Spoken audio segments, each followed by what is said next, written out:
very fortunate to have author Bryan Cheang and Professor Razeen Sally with us. They will explore the philosophical underpinnings of the Singapore consensus, communitarianism, meritocracy, and technocracy. Bryan Cheang holds a PhD in political economy from King's College London, where he researches on the political economy of development and applied economic policy.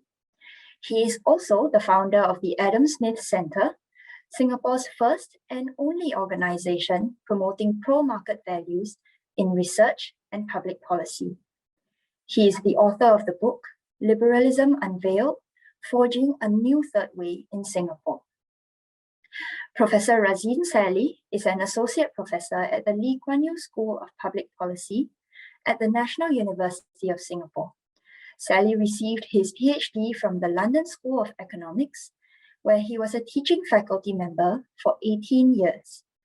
He holds multiple positions, including chair of the Institute of Policy Studies and membership in the WEF's Global Agenda Council for Competitiveness. His research and teaching focuses on global trade policy and Asia in the world economy.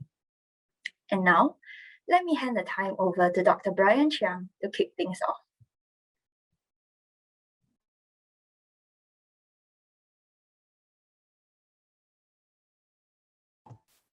So first of all, thank you very much to one and all for joining us this evening. I just want to start by thanking World Scientific Publishing and Zian and Hui Yan here for hosting this. It's my great honor and pleasure. So I spent, last year, the first half of last year, writing this book, and it's, I'm very excited to be able to share with all of you today some of my thoughts. So first of all, I'm from the Adam Smith Centre. It's Singapore's first and only pro-market organization that's founded since 2018. So we use research and education to share with Singaporeans and make the case that open markets and free societies are very important for progress in all aspects of our lives, social, economic, individual, right? So I'm joined by various advisory board members in my organization, including Professor Chandran Kukatas, Professor Razeen Sally, who's joining us today, thank you very much, and various other academics and key individuals. And what I do in the Adam Smith Centre and myself, my passion is to shape the climate of ideas, because we believe that by speaking, by writing books, by having events like these, discussions like that, we're able to shape the future of Singapore for the better. So we've also engaged with various policymakers, MPs, government officials in Singapore, and we also run a host of educational outreach events. We've had excellent speakers in the past covering different topics from business to economic growth to climate change, right? So let me just begin my remarks proper. So this book is really targeted, to anyone who's interested in Singaporean politics. As you see over the last 10 years or so, since 2011, Singapore politics has been evolving greatly, right? And the Singapore consensus has been fraying, giving way to a new understanding of governance shaped by left liberal scholars, right? And over the past 10 years or so, we've heard new, individuals and academics being more prominent. You may have read some of their books before, people like Professor Donald Low, Professor Teo Yu Yan, and Mr. Yo Lam Kiong. And these are prominent individuals who have come on the academic scene and the political scene, who have argued for more expansive state for redistribution and environmental regulation. These voices are pretty new. We have never heard, these voices before, in most of Singapore's history, because since 1965 until recently, Singapore politics has been dominated by the PAP. We know that, right? So the towering figure of Lee Kuan Yew has shaped Singapore governance greatly. But since the last 10 years, this has been changing. There are a lot more voices on the left. So today, I believe that governance is increasingly contested along a left-right divide, as we see in many different countries, right? And what is especially different nowadays is that according to an IPS survey, Institute for Policy Studies in 2020, 1/3 of Singaporeans lean left, with 42.7% of youths identifying themselves as left-wing, in line with global trends. So at this point, we ask, what do you mean by left-wing? What is this label all about?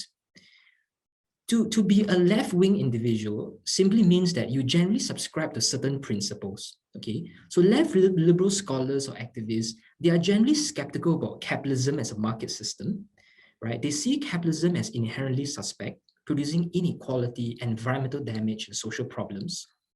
And so people from this persuasion would want to have policies such as the minimum wage, redistribution, and universal welfare to correct the ills of this economic system. They want antitrust laws, legislations, regulations to curb the excesses of capitalism, to rein in big corporations for all the harms that they're doing. And in the environmental sphere, they would want policies such as carbon taxes, net zero policies and regulations to guard against, right, the environmental harms that corporations and individuals wreak on the environment. Right? And this book that I'm writing here is to argue for a new third way in Singapore, a new perspective that I believe has not been, propounded, has not been introduced in Singapore. So the key point, in my book, if there's only just one thing you take away from this presentation, is that in Singapore, politics should not be seen in a black and white fashion. Okay, so if you are, for PAP, you'll be seen as the establishment. And if you criticize the PAP, you'll be seen as the opposition. But sometimes when I criticize people who are pro-opposition, then I'm seen as pro-establishment, pro-PAP, right?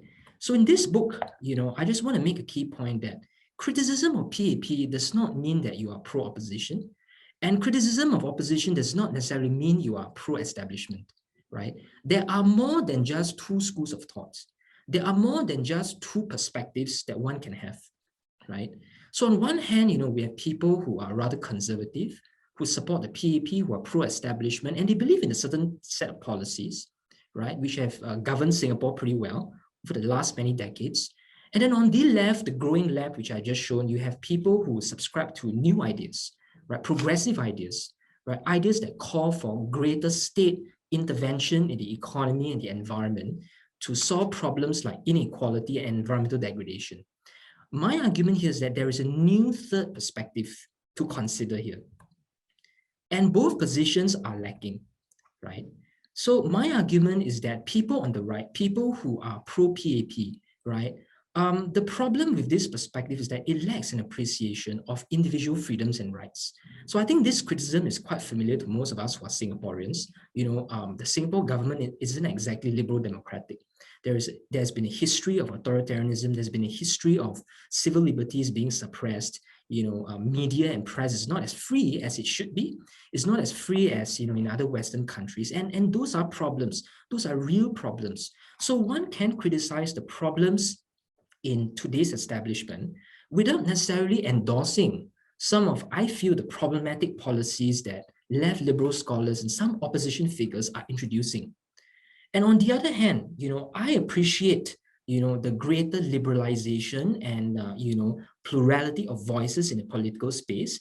Just 10, 15 years ago, one would not have thought that there would be several GRCs which are in the hands of the opposition. One would not have thought we have so much of civil society discourse and competition online, events like that.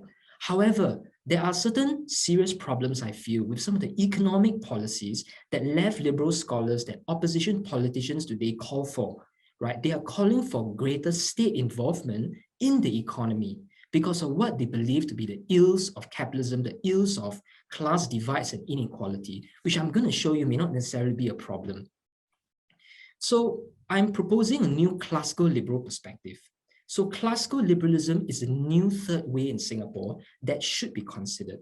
What is classical liberalism? It is a philosophy. It is a set of principles that I feel is best represented by the Nobel laureate and Nobel Prize-winning economist Friedrich Hayek. So this is Hayek's photo on the right here. And in short, classical liberalism, according to Hayek, believes in the importance of decentralization. We want less government control in the economy. We want less government control in society because we want people in society, companies, voluntary organizations to play a bigger role in governance. Decentralization is preferable to top-down central planning in various aspects of life. Why? Because governance, social problems, and the world at large is highly complex. When you have a complex problem, you want experimentation. You want trial and error learning. You do not want a one-size-fits-all solution to be imposed, to be foisted on society. You want people to exercise free choice. You want people to be able to live their lives according to certain general rules that everyone must abide by. So this is not to say that government is unimportant. This is not to say that people can do anything they want, anytime they wish. Government is important. We need the state in certain areas. But the government should be limited to only the maintenance of the rule of law, not to engineer society, as it has in Singapore for so many years. And this perspective has widespread application to many issues, but there hasn't been any such application to the Singapore context, to Singapore social issues, to Singapore governance, until this book that I've written, until the organization that I founded. So I think this is a very novel perspective. I'm happy to engage various people in the questions later on. So on one hand, this classical liberal perspective that I subscribe to, right, criticizes some of the beliefs and practices of the establishment in Singapore, who may generally be described as conservative, okay? So one of the key principles of conservatism in Singapore is this idea of Asian values. I think some of you may have heard it before. So I spent one chapter in the book dealing with this idea of Asian values. So this idea of Asian values simply says that we are Asian societies, we are a conservative Asian society, right? And we do not necessarily believe in human rights, freedom, civil liberties. These ideas you're talking about, these are for Western countries only. These are for individualistic countries like the United States and United Kingdom, right? So this argument was very popular in the 1990s, but it has not died down. There are people who still believe today that Singapore is special. We must be pragmatic. We must be non-ideological. We shouldn't blindly import these kind of Western liberal ideas from other countries. I show that this is mistaken, because I show in this chapter that throughout Asian history and Asian culture, there are calls for freedom, right? When people want to be free, it has got nothing to do whether you are Asian or Western, right? This contestation between individual freedom and state power is commonplace throughout history, and we see that in Asian societies, in Asian cultures as well, right? We talk a lot about Confucianism and Taoism and various, Asian philosophies. I show in this chapter that Confucianism, Taoism, and some of these Asian, perspectives, there are a lot of liberal ideas, within it as well, right? That we cannot just dismiss, okay? And another very important aspect is technocracy. What is technocracy?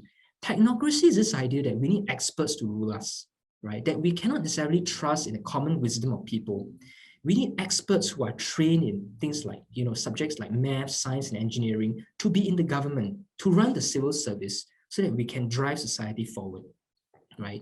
And Singapore is a technocratic country. We are not a democratic society. We are to some extent, but we rely on this idea of technocracy. And recently, over the last 5 years, there's been this rise of behavioral economics as a paradigm, right? Behavioral economics is the idea that people are irrational, right? That people do not always act in a rational manner. And this means that government can and should nudge people in the right directions, right?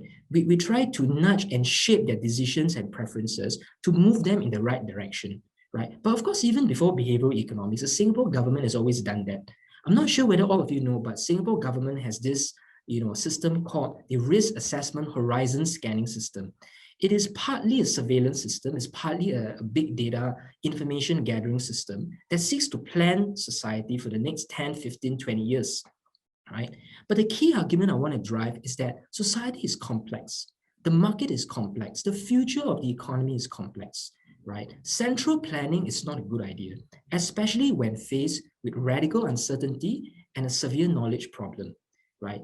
Basically, in simple words, we cannot always believe that government officials, however educated, know what is best for people, know what the future holds, right? No one could foretell, that we would have COVID-19 last year. And no one can know in 15, 20 years' time what are the new industries, the new technologies, the new firms that will emerge, right? So in the area of economics as well, we cannot try to, plan and engineer, industrial policy, for example, and say, oh, we are going to invest $50 million in biomedical research, hoping that, 6 years later, there'll be certain, results and breakthroughs coming out. right? What we need is a free market system of competition, decentralization, and choice, right? So that's one of the chapters that I spend in this book as well. But I focus a lot more on the new voice on the left of the political spectrum today, what I call left-liberalism, right? So there are several arguments that are being made by these new scholars. First, they criticize the system of meritocracy in Singapore, right? So what is meritocracy, right? It may mean many things to different people, but meritocracy in Singapore is the whole idea that, if you work hard, you can be successful. You are not judged according to your skin color or your background. We have a level playing field, right? We have a good education system, right? So if you try your best, if you work hard, you have merit, you will be able to achieve social mobility. But of course, this has been widely criticized, especially in the last few years, that this meritocratic system that we have in Singapore is not egalitarian enough, right? The criticism is that even though with meritocracies, there are certain, discriminatory factors, there are certain barriers that may trap certain groups of people in Singapore from moving up the ladder. There are class divisions. There's great income inequality. There is also the criticism that, our education system, however meritocratic it claims to be, has a lot of divisions, right? If you are from richer families, you can afford better schools, you can send your kids to tuition, so there is this class divide. I'm sure some of you may have watched the Channel News Asia documentary on this issue. So we acknowledge, me and my co-author, we acknowledge that these are real concerns, right? These are real concerns. So we are not just brushing these concerns away. But what we are trying to say is that many of these problems can be traced down to state intervention. The problem is not meritocracy itself. Meritocracy is good. There's nothing wrong with it. We do not want, I personally do not want to live in a society which is unmeritocratic, which believes in affirmative action, as it were. Meritocracy is good, but we cannot have a state-defined form of meritocracy, which we have in Singapore. In Singapore, the extent of meritocracy is shaped and defined by government regulations. In Singapore, because of the Singapore government's desire to plan and engineer society, the next 5 to 10 years of the economy, right? Certain skills, certain talents are privileged. So if you fall within this narrow list of what the government defines or approves as merit, then you will succeed in the academic, system, the education system in Singapore. But if you do not fall within these state-defined parameters of meritocracy, then you may not do as well. So the problem, I feel, is not meritocracy. It's about the way the state has defined and limited meritocracy. Meritocracy, true meritocracy, requires market competition. I have spent another chapter dealing with the whole idea of redistribution. Over the last, how many years, maybe 5 to 6 years, right? Not just from opposition politicians, but also from, academics. There's been greater calls for, interventionist economic policies. These include the minimum wage, most popularly propounded by James Lim from the Workers' Party. Greater welfare provisions, greater redistribution from the rich, from the well-off to the poor. I argue that these policies do not work. They are dangerous. We should not consider them. We should avoid them. They hurt the economy. They will hurt the poor, and it only perpetuates state power. I'm happy to engage this more later. And lastly, the environmentalist challenge. I'm not going to share so much of this because this is a very huge topic in and of itself. But I want to make the point that environmentalism is a praiseworthy goal. Many Singaporeans today are very environmentally conscious. That's great. But this does not mean that we need more government regulation and intervention in the economy, right? Top-down policies are not the only way to go in environmental policy. Market-based policies and entrepreneurship are needed as well. And that's what we should go for. This is one of the key points that I would like to draw in this webinar today. There are severe understated problems of redistribution and welfare that many left liberal scholars and opposition politicians do not seem to have recognized, at least in the popular speeches. So I believe, many of you are familiar with the photos on the right-hand side here. So at the bottom is James Lim from the Workers' Party calling for the minimum wage. He's no stranger to us. Some of you who read widely, you will see Professor Donald Low, who wrote this book called Hard Choices, challenging the Singapore consensus. And he has argued in this book that the PAP is ruled by certain myths. They perpetuate certain myths to fool people, right?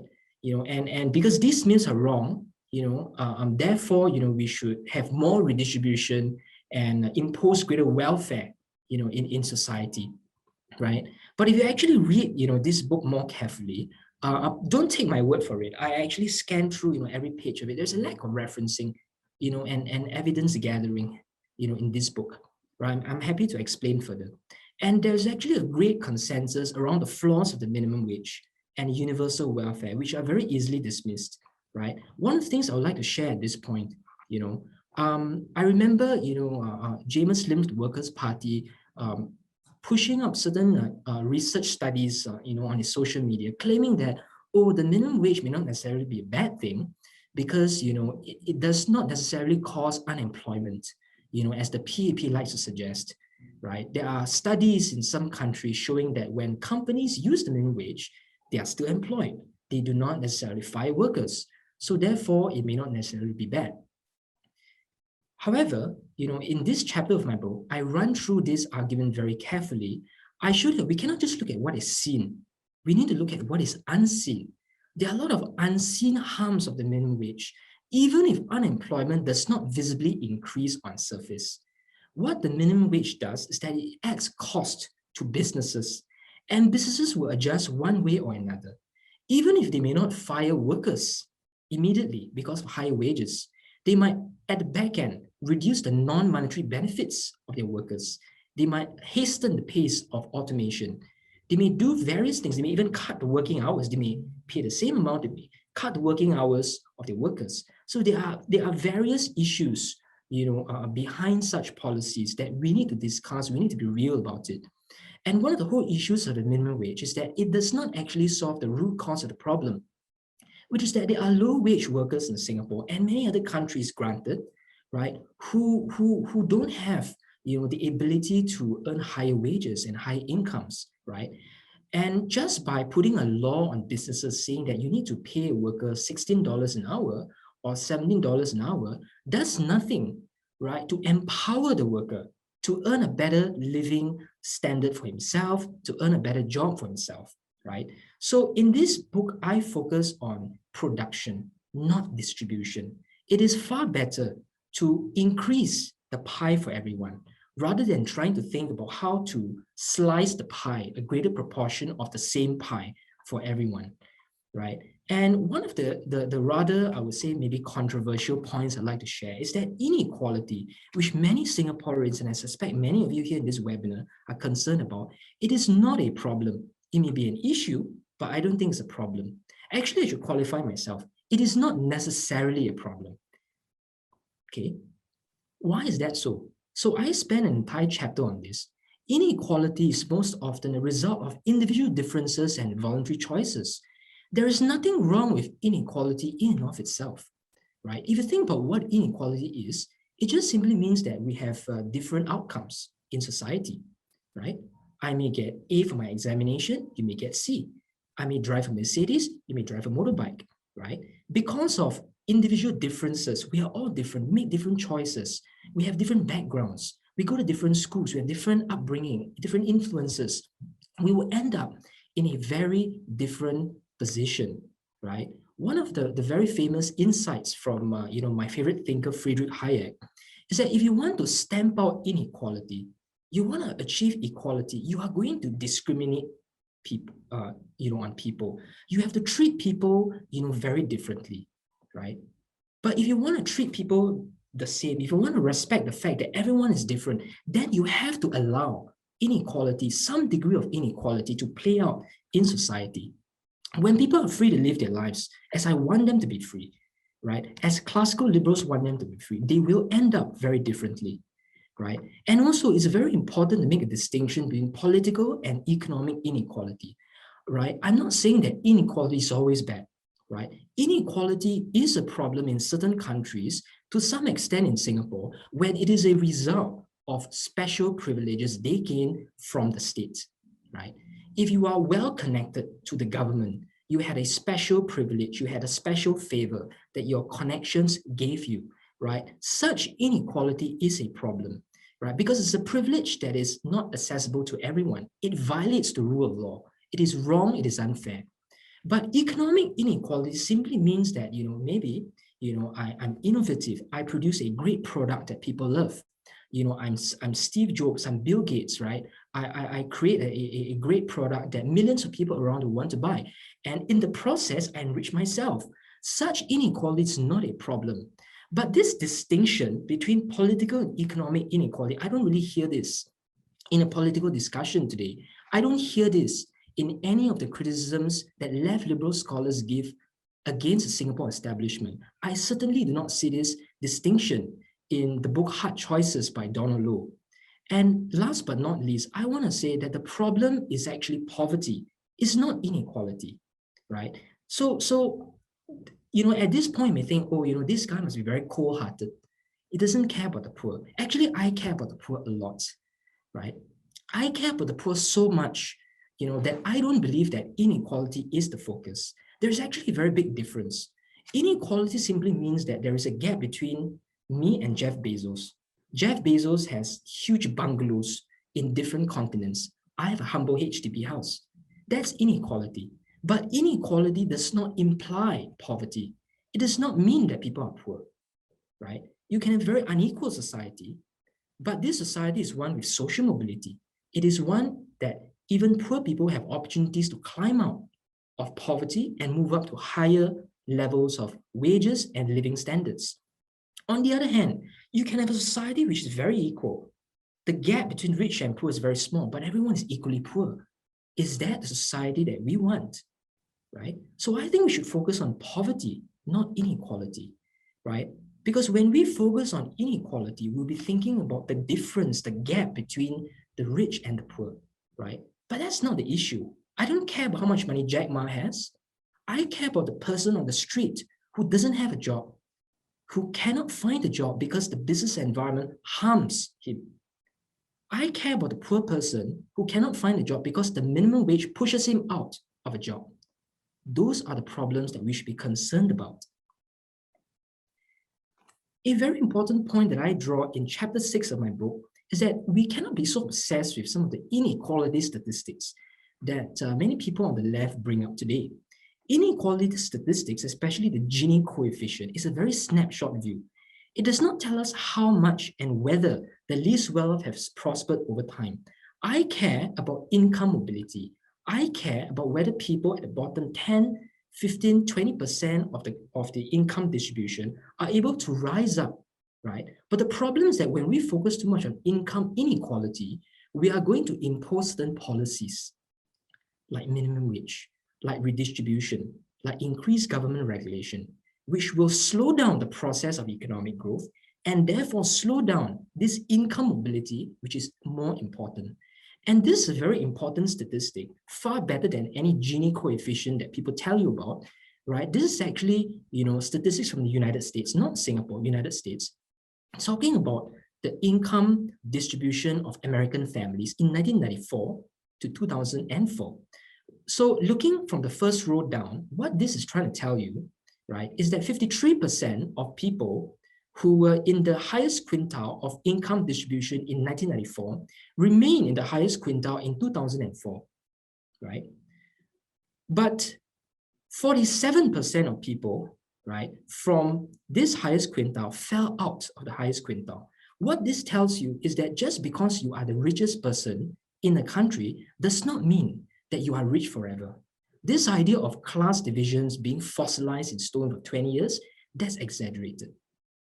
Next, on the lowest quintile, okay, 53%, 5%, 7.5, 10%. If you are poor, it does not mean that you remain poor forever, right? The question is that how can we facilitate income mobility? And that means we need economic growth. We need economic freedom. Throughout history, developed countries, from the time of Adam Smith all the way until now, that's why my center is called Adam Smith Center, right? Free markets, open economies are what create wealth, are what create economic opportunities for the poor, not government management, not industrial policy. right? Certainly, I believe some of you may have seen this book, right? It's a very popular book. Probably you have bought it before. This is what Inequality looks like by Professor Teo Yu Yen from NTU. So she uses an ethnographic approach to illuminate inequality and the plight of the poor in Singapore. I think it's a great book, by the way, because she is a sociologist. She uses a very innovative method to study an important issue. But the problem is that she conflates inequality with poverty. This is the problem I was telling you about, right? She uses the title inequality, but actually what she's investigating is poor people, right? People who are poor in Singapore. They are two very different things, right? And I've actually a chapter 7 in my book, responding to her book. I'm not denying that there are poor people in Singapore. In fact, I actually commend, the methodology that Teo Yu Yen uses, which is ethnography, which is very good. She's basically saying that, okay, what's ethnography? Ethnography means that, you spend time with your research subjects. Rather than studying inequality, very dry statistics, 2%, 3%, you spend maybe 5 months living with a poor family, and that will tell you a lot about the plight of the poor, right? So my point is that you can use ethnography and a method to show a very different story, right? You don't have to show what inequality looks like. You can show what economic mobility looks like, right? So I could write a book saying this is what economic mobility looks like.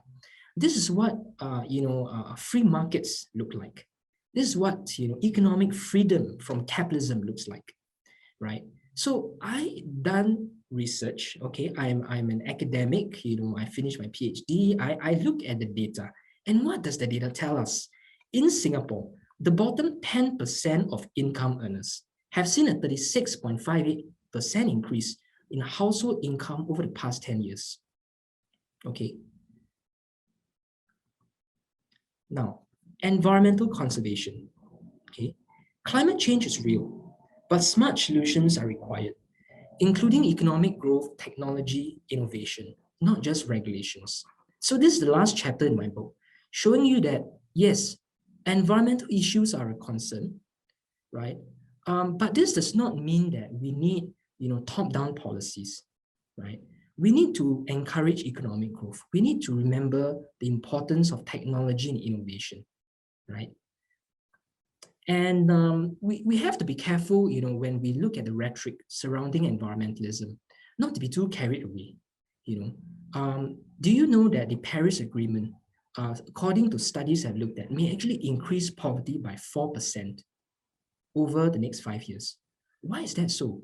Why is it that this opposition to fossil fuels may actually threaten to prolong poverty in the developing world? I'm not going to spend too much time on this, but just very briefly, many people are poor, in China, India, Africa, because they do not, one of the reasons why they're poor, they do not have access to cheap and abundant source of energy, and that is fossil fuels. Fossil fuels at this point in time is very important. It's a part of a development strategy of these countries. And I fear that this global opposition and criticism against fossil fuels may prolong poverty. Who are we to say, that people in Africa, cannot enjoy the first world living standards we have, right? And coming over to Singapore, this is not to say that we should just pollute the environment. Singapore has actually done pretty well. We have used market-based mechanisms to improve the environment and and sustain growth at the same time. We cannot just rely on carbon taxes. We need to rely on innovation, entrepreneurship, and bottom-up solutions. Something of what I mean is that in my chapter on the environment, I actually pull up some statistics showing carbon emissions per capita of GDP, showing how we are more efficient in our energy usage, right? As countries and societies become developed, as they acquire wealth, they are able to develop better technologies to solve environmental problems. They are able to bring down the cost of renewable energy, which can make fossil fuels replaced in the future. So what we need is a system of innovation. It's a system of free markets that will drive further research and progress in renewable energy, and not to harm the economy at the same time. So I don't believe that slowing economic growth is a solution. I don't think that economic growth in the environment are at loggerheads, right? To grow the economy, to grow the environment, I think it's part and parcel. right? If you want to have a better environment, you need to have a strong economy at the same time. Okay, so some of the key points to summarize, classical liberalism, this perspective I've been sharing over the past maybe 20 minutes or so, is one that says that the government should be limited, not absent. The government is important, but they should be limited, right? The government should leave the economy and society as free as possible. And this is a perspective, right, that's actually very different from what people who are pro-PEP will tell you, very different from what people who are anti-PEP will tell you, right? I transcend the political spectrum in Singapore. I'm higher than the political spectrum here, right? Policy challenges in Singapore can be enriched by this new perspective that has never been considered before, right? Liberalism is not alien to Asian values and is based on universal need for human cooperation. Meritocracy in Singapore, the problem is not inherent, it is due to the narrow definitions of the government of meritocracy. Social engineering is limited because government is not omniscient. And very important, I spent a number of slides sharing this, inequality is not a problem. Poverty is the problem. Redistribution is not a solution. We need better jobs, we need good jobs, we need economic freedom to lift people out of poverty. Environmental policy requires market-based instruments and economic growth, and Singapore has done pretty well in this regard. And just one last slide. You may think, how does this relate to our history? Did you know that actually our founding father, Lee Kuan Yew, he supports our argument to some extent, Our founding father, Lee Kuan Yew, was deeply influenced by the Nobel Prize-winning economist Friedrich Hayek that our book is based on. I would like to read certain quotes from him to draw from his wisdom. Friedrich Hayek's book, The Fatal Conceit, expressed with clarity and authority what I had long felt but was unable to express, the unwisdom of powerful intellects, when they believe that a powerful brain can devise a better system and bring about more social justice than what historical evolution or economic Darwinism has been able to work out over the centuries. You hear about all these social justice arguments in the media today. Well, let's remember this quote, a very powerful quote by LKY. And he also said this, Friedrich Hayek is a very clear thinker who hit upon the eternal truth, explaining that the free market is necessary to get the economy right. And I think our book is really an attempt to recapture this lost wisdom and to bring it to the forefront of discussion today. Thank you very much. I will hand over the time back to World Scientific and also to Professor Razeen. Thank you, Dr. Cheang. And now I would like to invite Professor Razeen Sally to share his insights with us. Hello, everybody. I hope you can hear me all right. Good evening to everyone in Singapore and other parts of Asia. Good afternoon here from the UK, where I am at the moment. I was very happy to write a brief foreword to Bryan and Donovan's book, which I think is topical and timely. In my comments, I think to complement what Bryan said in laying out the essentials of the book, I'm going to take a more outside-in perspective. In other words, looking at Singapore from the perspective of an outsider or semi-outsider, which I am, as an expat who's been living and working in Singapore for a while, and to put it in a bit more global context. And I'll start by saying, as I do in that foreword, that outsiders tend to have very partial and blinkered views, one-sided views of Singapore's political economy. So on the one hand, you have free market types associated with universities and think tanks in the United States in particular, so-called libertarians, who will often spout the virtues of Singapore as a low tax haven, as a free port with zero tariffs, where you can set up a business in hardly any time at all, with a minimal welfare state, and so on. And not least high levels of immigration. And that is indeed one aspect of the so-called Singapore model.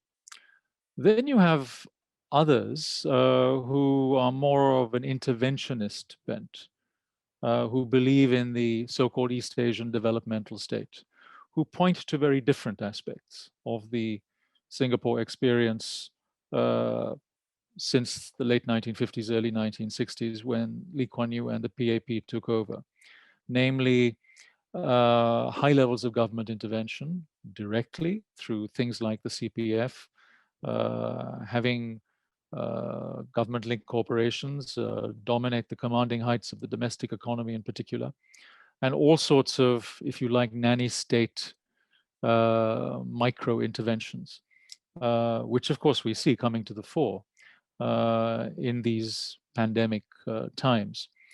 And those are also very much part of the Singapore experience, particularly in the last 50 to 60 years. So the reality, which is really not captured by either view from those two poles of the spectrum, is hybrid. Singapore is difficult to understand, even though it's small, a tiny red dot, as it were, because it has that mixture of free market, open economy elements which are probably stronger than they are almost everywhere else on the planet, with, on the other hand, strong direct and indirect government interventions in the economy, in the polity, and in society, broadly speaking. Now, the ruling elite, namely the PAP, tend to dress up this hybrid reality the way it's evolved through successive phases. The more Fabian phase in the 1960s, then, if you like, the much more interventionist phase from the 60s to the 80s, then perhaps the less interventionist phase from the mid-80s to recent times, in, if you like, a kind of non-ideology of pragmatism. In other words, the government will do whatever works and will adapt to circumstances accordingly without being wedded to this or that ideology. And that, on the surface, sounds attractive and realistic and sensible. What I would add is that perhaps in the last decade or so, that consensus of pragmatism as the governing ideology, as it were, of the hybrid reality I described, remains pretty much in place. But what we have seen, particularly since the 2011 general election, is a drift towards more government intervention. Without a radical change of model. I wouldn't go so far as to say that.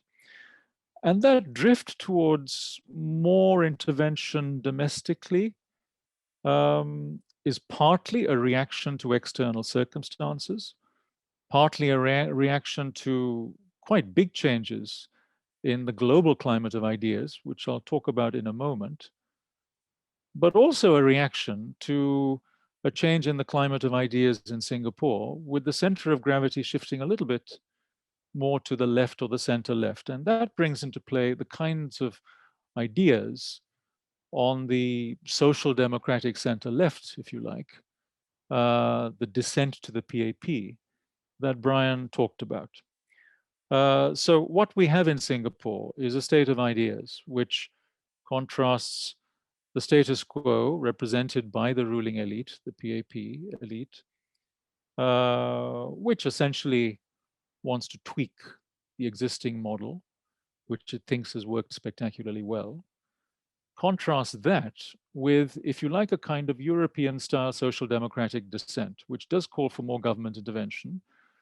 It's not radical by European or Western standards, but it is perhaps radical by modern Singaporean standards. And they do talk about, they advocate more redistribution, lesser inequality, and alongside more political democracy and pluralism, and indeed social liberalism.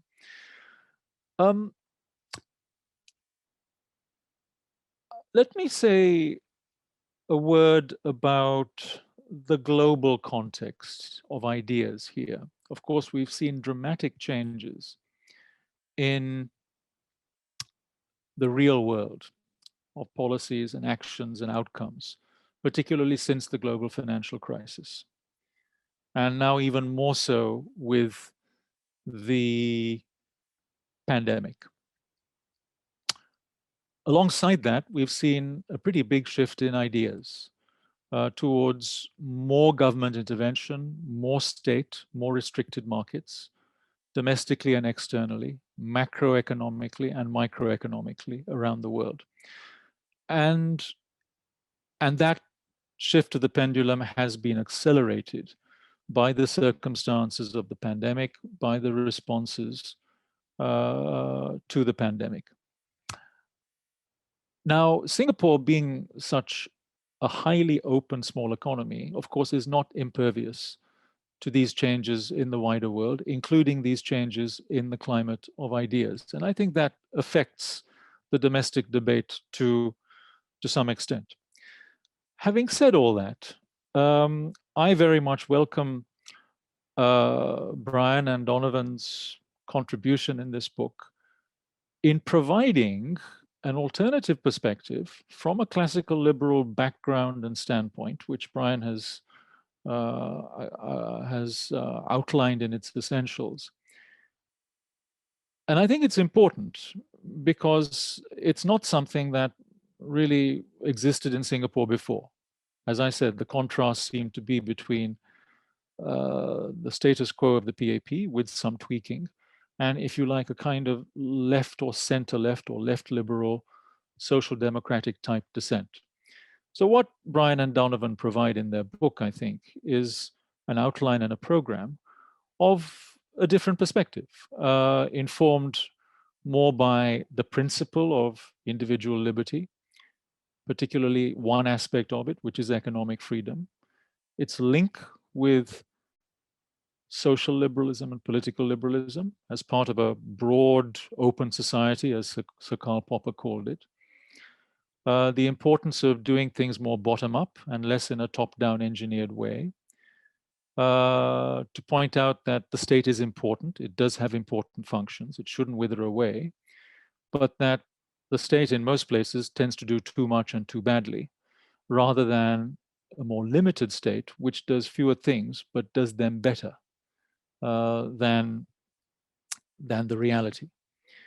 And they apply this platform of thinking to individual issues like poverty, inequality, environmental degradation, climate change, and so on. So I think there's a fresh perspective here, which Singaporeans, thinking Singaporeans, would do well to think about, to contrast with what else is on the menu, and then come up with their own conclusions on what might work best for Singapore. Let me leave my initial comments there, so that we allow as much time as possible for questions. And I already see a lot of comment in the chat box. So let me hand back to the organizers. Thank you.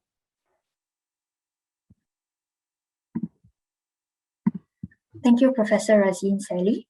So yes, as stated, we have many questions in the chat box, so we'll kick off the Q&A now. Thank you to all of you who have sent in questions. I'll be reading them out for the speakers to address, and then we can take it from there. So I think the first question comes from Zheng Hao.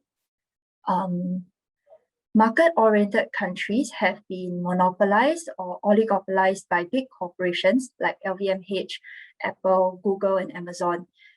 They will just buy over any company that threatens their position or engage in unhealthy trade practice. In this case, how do you think we can prevent oligopoly and monopolies that often happen in market-oriented economies? Great, thank you for the question. I'm happy to answer as many as time permits. I can go for 3 hours actually, if I want to. Okay, so first of all, the question on big corporations and like Apple, Google, Amazon. So this is first of all a very huge topic. You know, it requires like 3 hours of discussion. But my quick answer to this, right, is that a few things. Number one, these companies that we are talking about today, Apple, Google, Amazon, they were the small boys of yesterday. Right? 20, 30 years ago, we were saying the same thing about big corporations at the time. IBM, Nokia, right? Microsoft, huge companies at the time, but we don't see these companies today, right? So yes, these are the big corporations and monopolies of today, but the power of market competition is such that it's very unpredictable. There are changes in market share all the time in the last 10, 15 years, right? You know, where is Nokia today, for example, right? It's no longer here. Okay, so that's the specific issue of this industry. How do you prevent oligopolies and monopolies that to arise from market-oriented economies, right? If you actually do economics, you will know that market power arises from barriers to entry. And most of the time, barriers to entry arise with government restrictions, right? For example, in many countries, right, because of special government privileges, right, taxi cab companies are protected from competition from ride-sharing, you know, companies like Grab and Uber. Why? Because there are some companies that want to protect their position. So they get the government to shield them from this competition, and that's wrong, right? And most of the monopolies and oligopolies that persist in history, right, which are harmful to consumers, are government created. A truly free market monopoly, you know, is highly unlikely. And if it does arise for whatever reason, right, then that's actually not really a bad thing. Because if, let's say, I'm the only, you know, company in Singapore that, you know, manage to innovate an entirely new smartphone, and for maybe, you know, like 5 months or a year, everyone is buying from me, then yes, I may be able to gain the dominant position, but that's a result of my innovation. It's a result of my managerial superiority, right? So that's okay, right? But what's important is that over time there is competition. You know, there are new firms entering, and that's why it's very important to maintain low barriers to entry. And I'm very concerned about government-created barriers to entry. Yeah, I think I'm just gonna, you know, like go ahead and answer different questions that I feel. I will answer both good questions that are favorable and critical ones. But also, I would like to highlight that my co-author Donovan Choi is actually in this chat. He's in this discussion, right? He has shared a link here, actually. So, okay, I want to answer this question by Kuan Tan. I'm not sure if that's how I pronounce her name, sorry. What do you think about PWM? Is PWM more of signaling rather than real productivity or skill improvements? I believe you're referring to progressive wage model, right? So I think progressive wage model is a vast improvement over minimum wage, right? So it's kind of a hybrid policy because PWM, right, wants to raise the wages of the low wage workers, but it does not impose a blanket law on all industries, which would be very harmful, right? And what PWM does, right, is that it kind of matches the wage increases to training guidelines. And that's actually very important.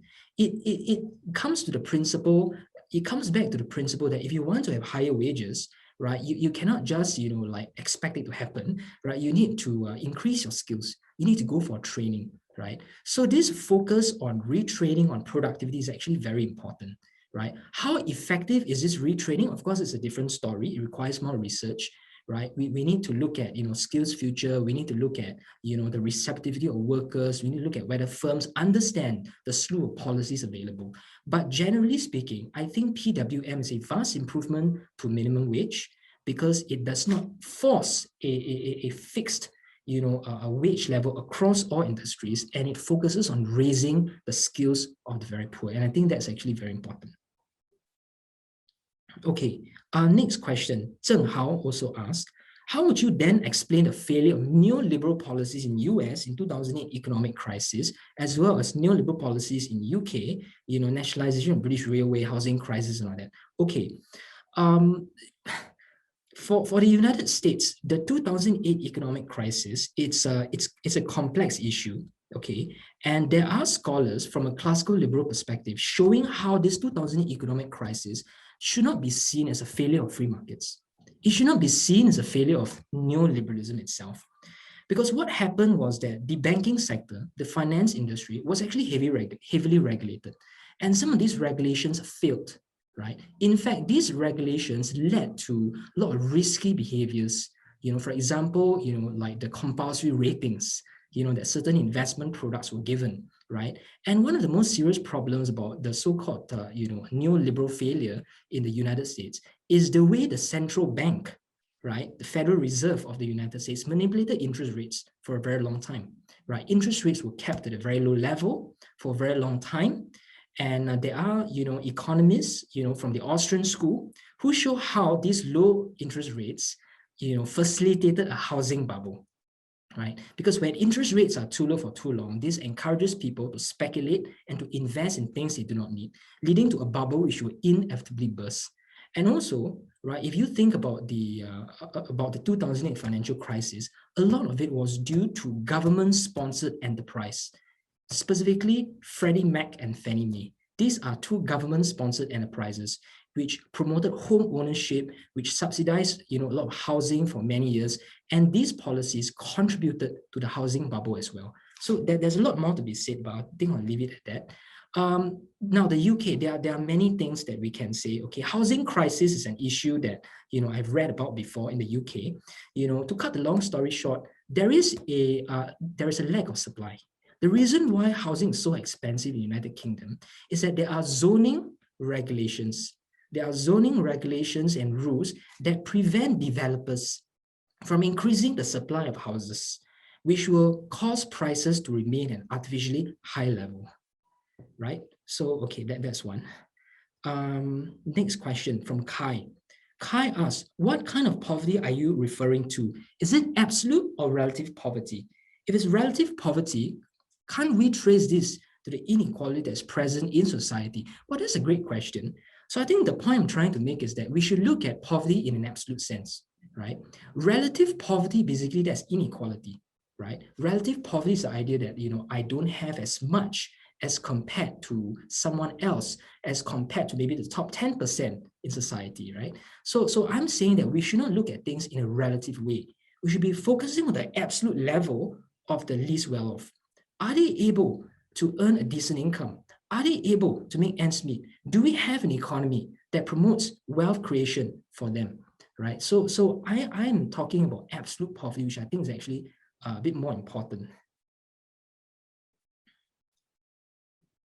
Right. Next question, I think maybe Razeen can also share, your thoughts from Gabriel Liu. Just wondering, what is your take on countries like Singapore and China practicing state capitalism as compared to an almost completely free market-oriented approach to economic and social development? Maybe I'll just ask, Razeen, what do you think of China's state capitalism?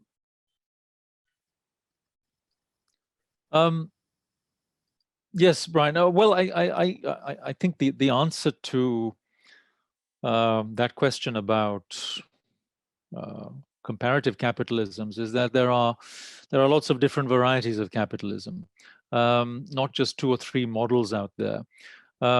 Even if you look at the West on its own, there are many different varieties of capitalism.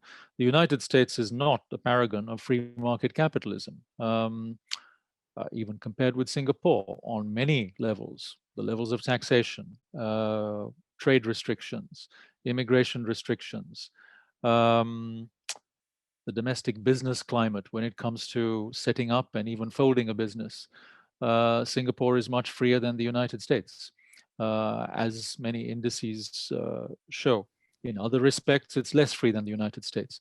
What we have in the West are varieties of capitalism with different mixes of state and market. So you see differences between, say, the US and the UK on the one hand, more Anglo-Saxon type capitalisms.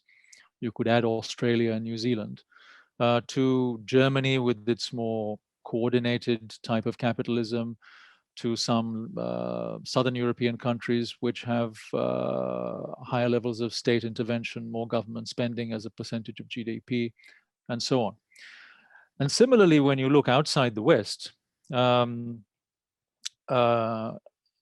even among the more advanced countries economically outside the West, you see even more varieties of capitalism.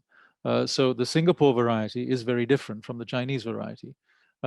China has much more upfront, full frontal, state-led capitalism with many elements, vestigial elements of socialism, of collectivism, than does Singapore by a very long stretch. China, economically, socially, and politically, is a much less freer society than Singapore. In other words, it's all relative, is my short answer to the question. I'd like to come in on the question on big tech and monopolies. Just a few additional points here. I think the basic point that Bryan made is the central point that always bears repetition, and that's that economically speaking, and also I think more generally for the overall health and vibrancy of a society, creative destruction is a good thing. The famous phrase from the economist Joseph Schumpeter, gales of creative destruction. So having a system that's open, and openness here is key, with low barriers to entry, to allow firms to innovate and to allow the economy generally to prosper, to allow entrepreneurs to do their thing, is the right approach. And putting up barriers to that, to closing the gates, is very counterproductive, as we've seen all over the world. Second point, if there's one thing I would pick out among all Singapore's hybridity in its political economy, free market elements, more interventionist elements, it is the openness of the economy.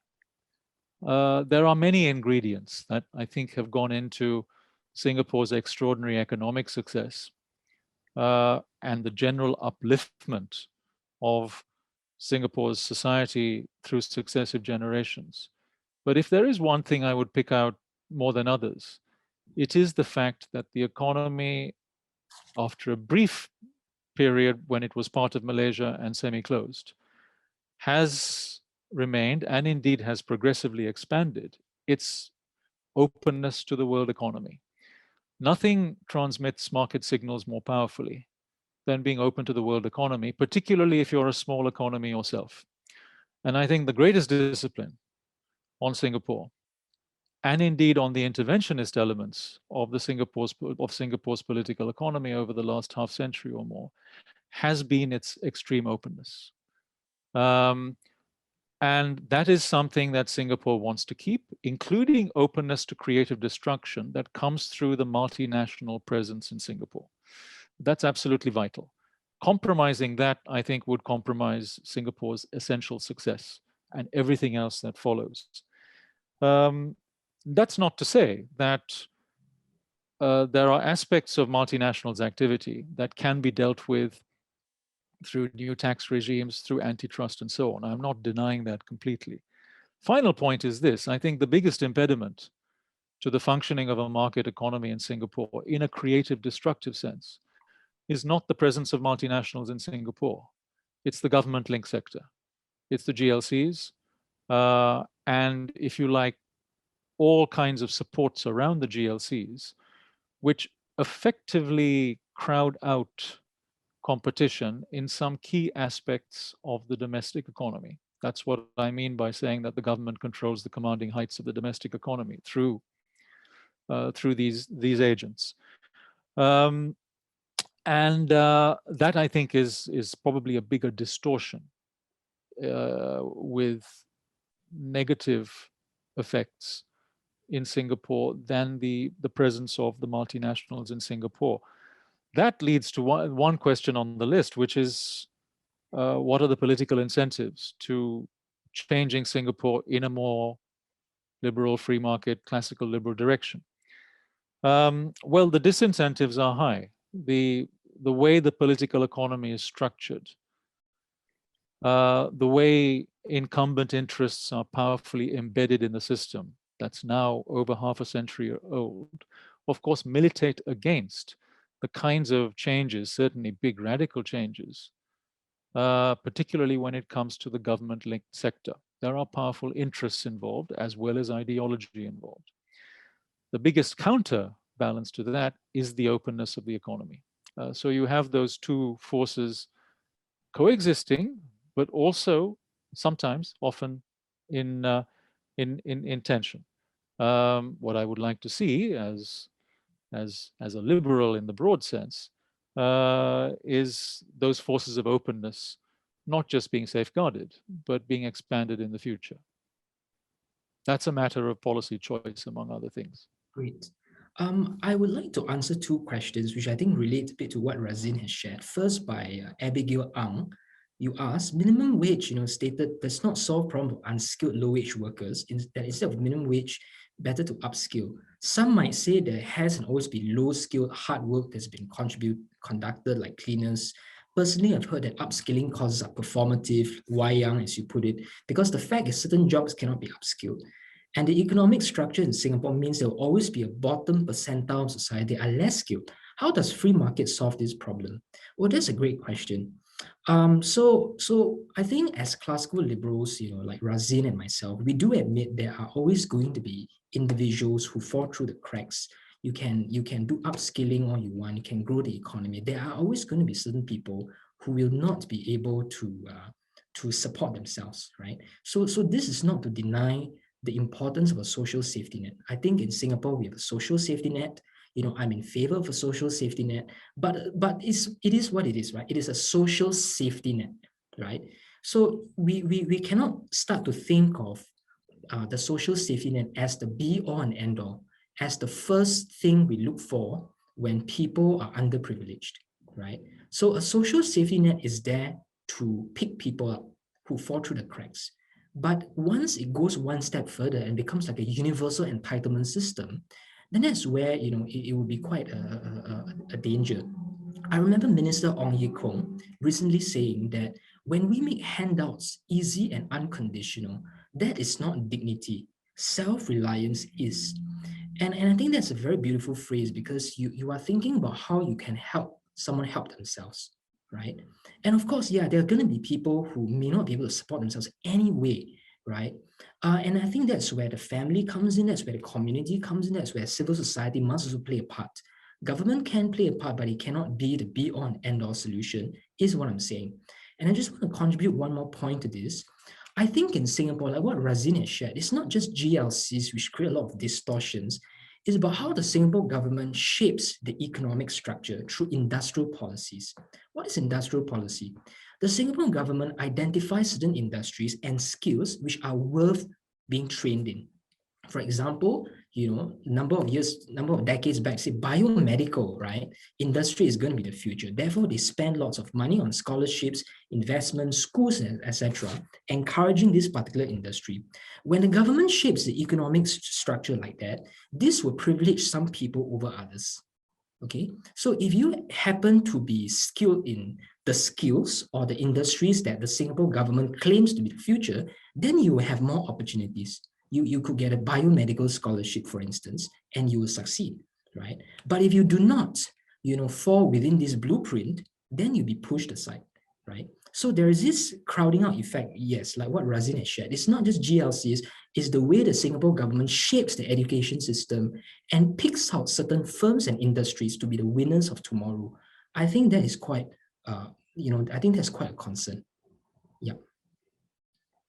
Perhaps Zen, you would like to direct me to other questions? Yes, perhaps we will just take one last question. David Cheng asked, how should we push back against left-leaning professors within the university environment regarding pushing ideas of the free market? Perhaps this is a question that comes from quite a unique and applicable standpoint. Yeah, thank you very much. I like that question. I would also like Razeen to share his thoughts on this as well, because he is a practicing university professor in Singapore, right, an LKY school. So he will have a great understanding of the intellectual climate in Singapore, as well as from his overseas experience. The reason why I wrote this book and the reason why I founded the Adam Smith Center is really to address this question, that has been asked. How do you make the case for classical liberalism, for an open economy and open society, according to what I've just shared? And I believe in the power of education. I think it's very important to read widely, become knowledgeable, arm yourself with the relevant knowledge, right? Read beyond what people tell you to read. Read beyond what the media tells you. Read beyond what your professors may tell you to read, right? And when you expand your knowledge, you can then make the case and be more persuasive, in the marketplace of ideas, right? I truly believe, right, that changes in society, it will not come from government. Like just now, the question was, are there political incentives for government to change? I'm not optimistic in that, because when you are a government, you want control, right? You want to maintain vested interests, right?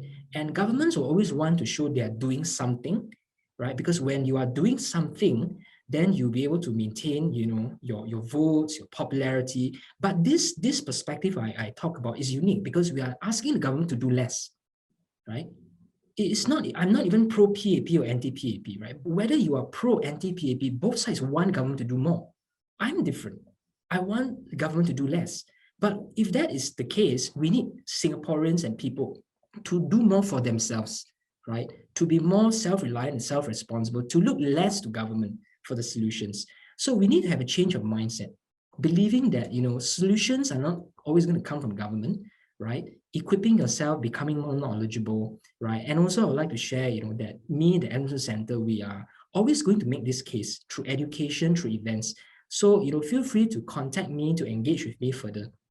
Maybe Razeen can share his thoughts on changing the climate of opinion. Well, it struck me, particularly after now 10 years or so of teaching in a Singapore university, that if you like, a kind of semi-consensus in the academy in Singapore is to the left, to the center left of where that that status quo ruling elite center of gravity is. So yes, I think, as elsewhere in the world, most pronounced in the West, academics tend to be more in favor of a bigger state, more state intervention, more controls on markets, are generally more skeptical of capitalism as a system, which Bryan talked about early on in his presentation. And I think that's reflected in Singapore, much more so in the university than in government circles and certainly in business circles. It's not surprising, given that professors in Singapore, whether they be Singaporean or foreign, tend to have their PhDs from universities in the West. They come with that baggage of ideas. That's what they propound to their students. Some of them quite like having a kind of dissenter label. Although, that's a fairly comfortable position in Singapore compared with most other places I can think of that are not quite liberal democratic. And what I've also been struck by is how Singaporean students have tended to go in this direction more as the years pass by. Now, my view is perhaps slanted somewhat because I teach in a public policy school. Public policy schools tend to have professors and students who favor government intervention as the default option, and who think of market failure as the norm, but only perhaps in the second or third instance think of government failure. Those are my general impressions. I think those are important impressions because of the power of ideas. We are talking about opinion shapers and students who will go on to march through Singapore's institutions. and who will take this baggage with them. So I think that has important implications for the medium to long-term future of Singapore. What's the antidote to this? I mean, from a classical liberal perspective, I think yes, it would be all to the good, the better to have more of those of a classical liberal disposition in the Singapore university system. I'm not sure that's going to happen. It's a small system. It doesn't have the bigness and the plurality, the diversity that exists in some Western systems, at least. But I think it's important not to rely on that. In other words, to propound these ideas from outside the university without expecting them to be propagated at some stage within the academy. So it's important to have the Adam Smith Center and think tanks like it. It's important to have books like this coming out and individuals like Bryan and Donovan who make this case in Singapore without having to do so from within the university system. And the more of that we have in the interstices of Singapore's society, the better, because then I think the more pluralistic Singapore will be, and the more progress it will make towards a truly open society. Just one final point. I think perhaps the biggest cost, I mean, and I say this as an outsider living in Singapore, and I hope as a friend of Singapore. I'm very happy to live and work in Singapore, and I'm very grateful for the opportunities that Singapore has given me. So this is meant as constructive criticism, certainly nothing else. I think the big social engineering in Singapore, Lee Kuan Yew style, and now post-Lee Kuan Yew, given the circumstances, I wouldn't dismiss it completely. I think one could always point to elements here and there which were necessary at the time and which may have produced positive outcomes given the alternatives at the time. We should always have a reality check here. But I think the overall cost has been to produce a population through the generations that has been rather conformist. So it's come at the cost of social conformism with some of its negative aspects, including lack of entrepreneurship. One reason why Singapore has to rely so much on immigration, which is not something we've talked about, but immigration is also very much part of the open society. And I hope that Singapore doesn't go further in that conformist direction which stultifies entrepreneurship, among other things, because I think that would be to the detriment of Singapore all around, including economically. And I hope it goes in that opposite direction of a more open society, including a society that remains open and not more restricted to foreigners.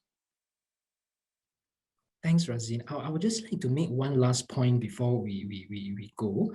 I just need to answer this question by Abigail Ang when you ask, in your vision of a more free Singapore, is state repression of unions and labor movement lifted? Yes, it should be lifted. I'm not pro-business or pro-worker, I'm pro-freedom.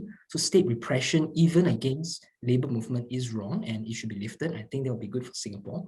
So I wish, I could answer more questions. The Adam Smith Center, my organization will be hosting more webinars like this on our end, discussing various issues, including the whole idea of big tech companies and whether it's capitalism run wild and all that, because I see that that's something people like to ask. So please follow us.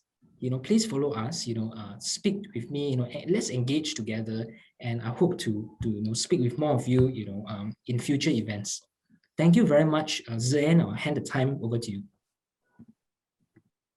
Thank you, Dr. Cheang, as well as Professor Razeen Sally, for sharing your thoughts and insights.